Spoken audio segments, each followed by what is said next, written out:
In this video, we're going to take a look at this poll out of Texas. This is a state that could theoretically be competitive, especially because Trump won the state by just over 5.5 points in 2020. But as we're about to see, it looks like Democrats' hope of flipping the state are going to have to be pushed back another 4 years. So this poll is from the Hobby School of Public Affairs at the University of Houston. It was conducted between January 11th and the 24th in English and Spanish. They used 1,500 voters from YouGov, and the margin of error is plus or minus 2.5%. So feel free to read more about their methodology if you'd like. But the first thing we're going to look at is this GOP primary. And of course, the primary voters will be a smaller sample size than the full state. But Donald Trump is completely walking away with it. He's at 80%. Nikki Haley's at 19%. Now, right down below, they do have some crosstabs. Trump is getting 81% of women and 79% of men. So there, Haley actually doing slightly worse with women. They have white voters going 79% for Trump, but also the Latino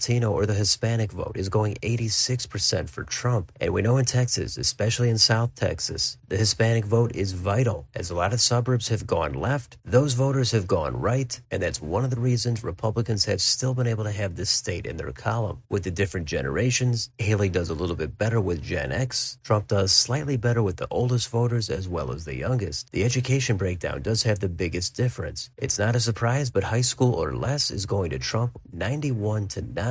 And on the other end, a 4-year degree and post-grads are still going to Trump, but it is by a reduced 67-31. Down here, independents are breaking for Trump 64-36. And I can't go through every line on this poll, but if we go down here, this asks proportion of likely Republican primary voters who definitely would, might, or never would consider voting for Haley or Trump. Of those that would definitely vote for one of these two candidates, Trump is crushing it, 76-18. On the other end, voters that would never vote for either of these candidates, Haley the winner there, 40 to Trump's 13. Now the presidential primaries are on Super Tuesday, that's March 5th, and if you are interested in what the Democrats are doing, Biden is completely dominating there. He's at 72%. Second place is don't know or unsure at 17. Marianne Williamson is at 5, and then down from there, Dean Phillips only at 1. If we go down to these crosstabs, feel free to pause it if you want to take another look at this. Also, the links will be down below in the description. The only thing I will point out is here the Hispanic vote is the weakest for Biden. He's only getting 55%. 45 of them go other or unsure. So maybe a lot of that is just soft support for Biden, or maybe that group is actually done with him and ready to move on. Now let's get down to the main event, the head-to-head matchup. For this section, they mentioned that this is with likely voters, 1,145 sample size, and a 2.9% margin of error. And they also mention there are 4 candidates that are assured a place on the statewide Texas ballot. They've got the Republicans, Democrats, Libertarian, and the Green Party. So it's definitely possible there's another party or another independent candidate. It's just a little bit too early to factor that into these polls. But in the head-to-head matchup, they try it anyway, but Trump has the clear advantage there. He's at 49%, Biden is at 40%, Jill Stein is at 3%, Libertarian candidate is at 1%, 7% are not sure. So this is just one poll, and there's a lot of time left. But with that much of a gap, I would think it would take some sort of a blue tsunami in order for this state to flip toward the Democrats. Now, even if it doesn't flip, it could still get competitive. If Trump only ended up winning it by 2 or 3, that would be a bad sign for Trump, and I'm sure Democrats would view that as sort of a soft victory. Now let's look at these crosstabs. Trump is winning both men and women. It's less with women. He only has a 1-point advantage there, 44-43.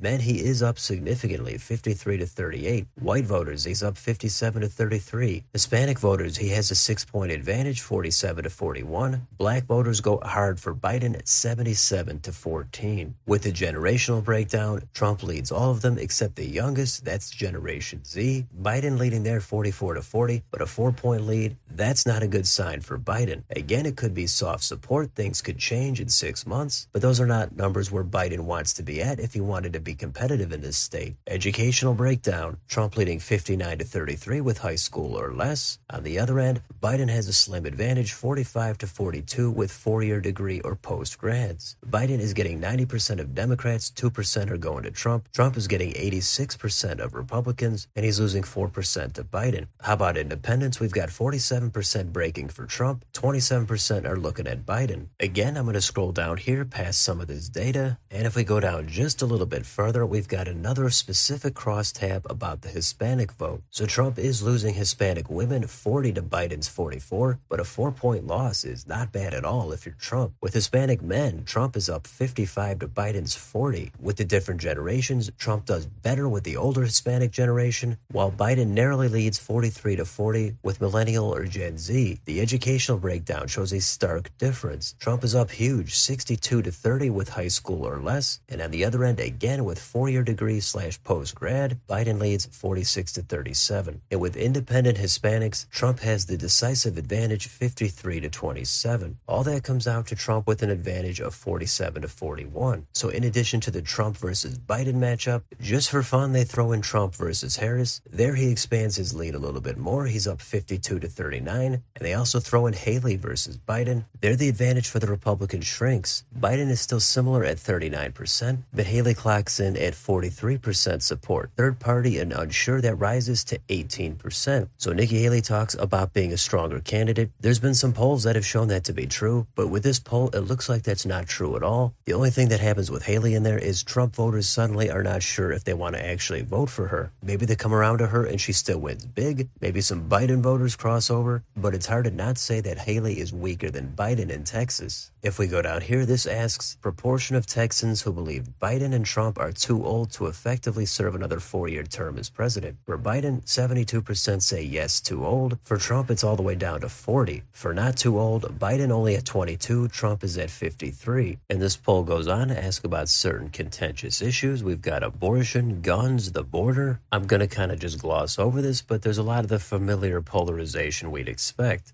Down at the bottom, we've got the favorability ratings for various political figures. Donald Trump, as polarizing as he is the highest for very favorable at 33. He also has a 44% very unfavorable. That's the third highest behind Biden at 50 and Harris at 48. Governor Greg Abbott's approval rating is at 48% if you combine his very and somewhat favorable. It's also the exact same amount of unfavorable at 48. And the other one worth looking at on here is U.S. Senator Ted Cruz, who is up for re-election this year. His combined positive favorability rating is at 46%, and that's up against a 49% unfavorable rating. So Cruz, not the most likable guy. And it would have been nice if they did poll that U.S. Senate election. They didn't, but that pretty much wraps up this poll. Now, one other thing we could do is take a look and see how this pollster did back in 2020. There they had Trump at 50%, Biden at just under 45. So that's a little over a 5% advantage for Trump. He won the state by a little over 5.5. So I'd say that's a pretty decent poll. So feel free to look through that data. But the last thing we're going to do is take a look at the rest of the polls this election for Texas. So for that, we're going to get on Wikipedia, and Trump versus Biden shows Trump leading all of these polls, but he's not hitting 50%. But in some of these, Biden's not even hitting 40%. In a couple of these, it does get down to a low single-digit advantage for Trump, but for the most part, he's in an over 5% likely margin type of territory. So when it comes to Texas, for years, Democrats have been hoping the demographic changes will put the state in their column. As of yet, it hasn't panned out. It doesn't mean it's impossible for them to win it this year, and it doesn't mean they can't win it in another 4 or 8 years from now. It just means that it did not turn into the blue state that some expected it to. But on the other side, it's also far less red than it used to be. So we don't know exactly what the margins are going to be or which way the trends are going to go with the different demographics. But as of now, it looks like Trump would be able to win the state. But that's not saying a whole lot, because if he lost the state, then that's completely game over for Trump in the presidential election. If Democrats were able to flip this, there's no way Trump is going to be able to recoup that amount of electoral votes. But the good news is it looks like he's not going to have to. We'll see if anything changes and what happens in the future. But that's a look at this recent poll for Texas. So let me know in the comments,